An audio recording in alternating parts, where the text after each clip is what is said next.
Get your pen and write your story all over again. And this time, learn the lessons, motivate others, and share that inspiration. Dear Mugs FM with DJ Chini.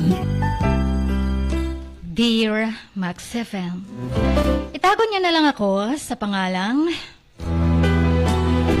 Sad Bachelor. Chin, I'm a 50-year-old bachelor.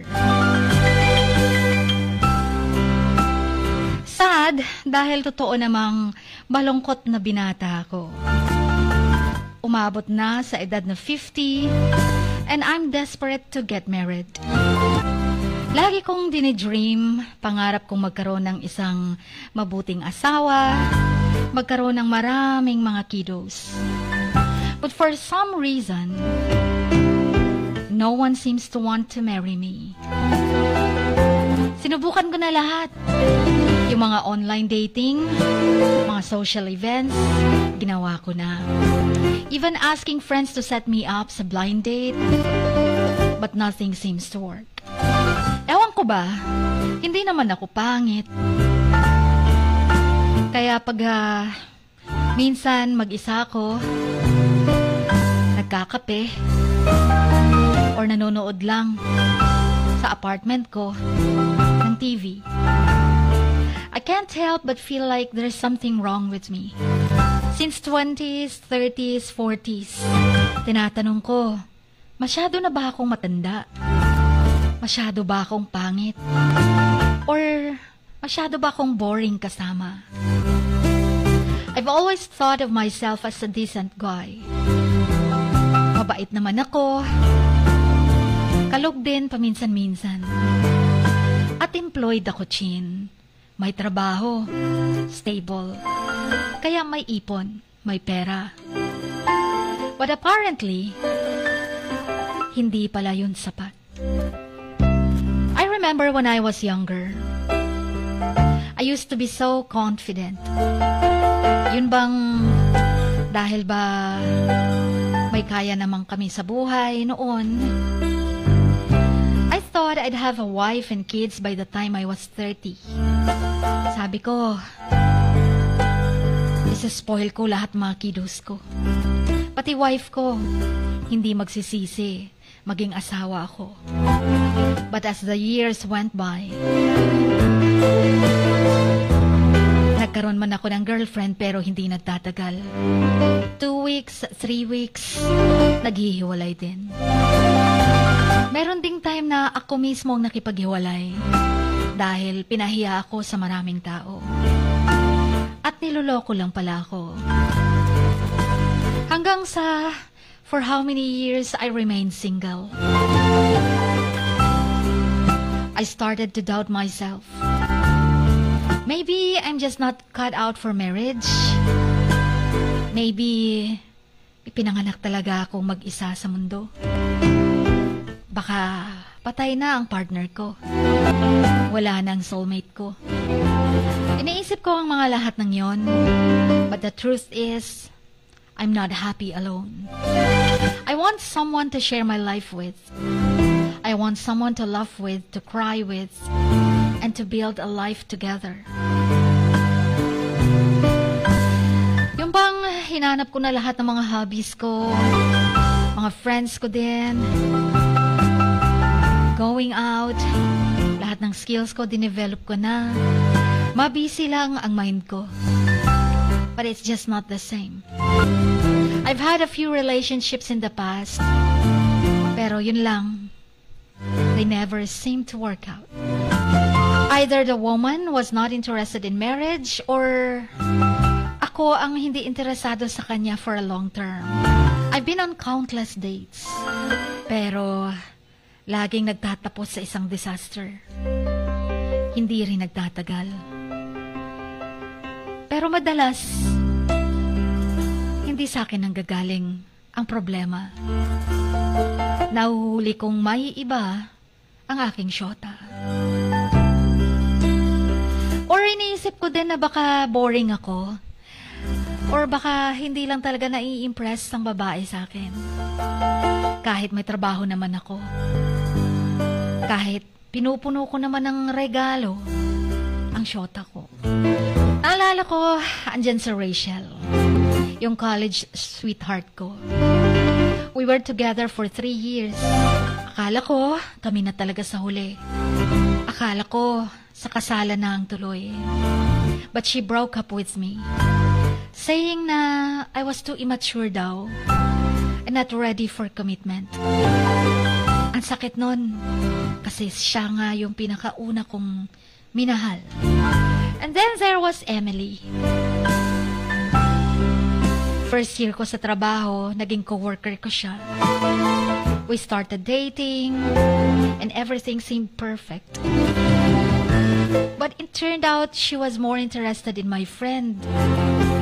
Isang coworker ko din. At yun ang pinatulan niya. She broke up with me and started dating my friend, my coworker din. Parang ang hirap lunukin, Chin. Ay pinagpalit ako sa isang kaibigan na hindi naman kagwapuhan. Mas malakas naman ang appeal ko, sabi ko. Pero pinagpalit pa rin ako. After Emily, nakilala ko si Sarah online. Sa chat pa lang, isang oras na pag-chat, parang nasumpungan na namin ang isa't isa na in love. Pero nung nagkita na kami, nagkakilala, 2 dates pa lang, it turned out na she was looking for someone with more social status. Yung mas mayaman. Sabi niya,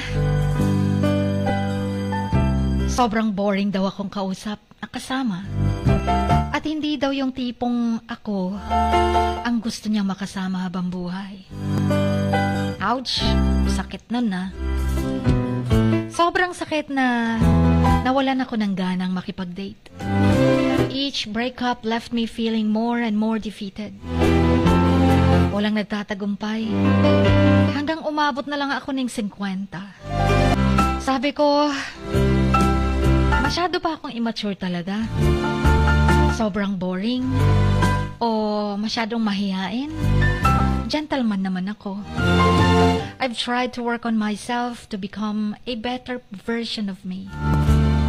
But it seems like no matter what I do, mukhang hindi pa rin ako enough. I'm still not good enough. Naghanap ako, Chin, ng isang babaeng tanggap ako bilang ako. Mamahalin ako bilang ako. Kahit hindi ko na masyadong mahal, basta tanggap ako. Pero ang hirap lang yung pakiramdam na hindi pa ako sapat para mahalin. Maybe I'm just not meant to be in a relationship. Sabi ko, baka tatandang binata na nga lang ako. But deep down, alam ko, hindi totoo yun. Kaibig-ibig naman ako. Nakakapag-asawa nga yung mga disabled eh. Ako pa kaya na may marangal na trabaho. And I want someone to share my life with. I want someone to love me, lahat ng flaws ko, at lahat ng sa akin. I'm still holding out hope that someday, makikilala ko din ang para sa akin. I've started to wonder na hindi talaga ako nakatadahan ng magpakasal. Maybe I'm one of those guys who's just destined to be alone. Sa edad ko to, maraming nagtatanong, bakit hindi daw ako nag-asawa?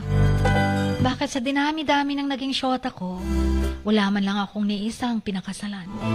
Nakaka-depressed isipin. And it's hard not to feel like I'm somehow broken. But despite all this, hindi naman ako nag-give up. Iniisip ko, someday darating din ang para sa akin. Maybe she's out there right now, nakikinig sa kwento ko, o kaya tinitingnan ang profile ko sa Facebook. Tapos kaya baka makakabangga ako one day. Maybe she'll see past my flaws and think na ito yung lalaking mamahalin ko. Ang sarap lang isipin na may magsasabi ng ganon. I know it sounds silly, but a part of me still believes in fairy tales. I believe that love can conquer all, and that someday I'll find my perfect match. Until then, nagkaroon ako ng isang seryosong relasyon. 45 ako nang na-in-love ako sa isang dalagang ina. 43 naman siya. May 2 anak. Yung bang willing na akong tanggapin yung mga anak niya bilang akin. Yung bang willing ko siyang pakasalan. Pero, after 2 years, nalaman ko na lang, kasal pala siya sa civil. At bumabalik ang ama ng kanyang mga anak. Yung bang ready ka na? Yung bang yun na yun eh. Pero hindi pa rin pala. Ano namang laban ko sa isang lalaking kasal sila at may mga anak sila. Kaya I'm still hoping that someday someone will say yes. And I know it's a long shot, but I'm willing to take the risk. Habang nakahiga ako, Chin, nananaginip ako sometimes na or nagde-daydreaming ba na one day makikita ko din ang soulmate ko. I'm praying na someday I'll have someone to hold my hand. Yung makakasama ko sa pagkain, sa pagtulog, and build a life together. Jean, I'll keep trying. Kahit 50 na ako, hindi naman ako mukhang matandang-matanda na. Hindi pa naman ako senior citizen. Matagal pa. Kaya hindi ako nawawala ng pag-asa. And that's where I'm at now. Still hoping, still searching, and still believing that someday I'll find the one. It's not easy, but I'm not giving up. I'm still putting myself out there and still taking chances and still dreaming of finding true love. Hanggang dito na lamang ang inyong kamax, Sad Bachelor.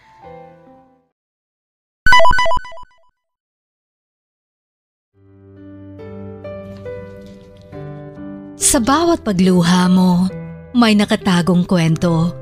Sa bawat ngiti mo, may gustong sabihin ang puso mo. At sa likod ng iyong halakak at maging sa pagkabiko mo, may mensaheng nakabalot sa iyong pagkatao.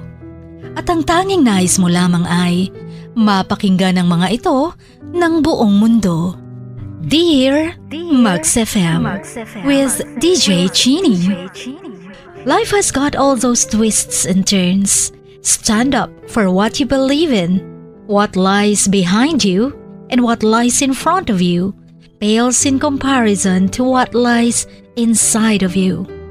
Dear Max FM with DJ Chini. Sabi nga nila, ang pagsusulat kapag masyado mong diniinan hanggang sa susunod na pahina ay nagmamarka.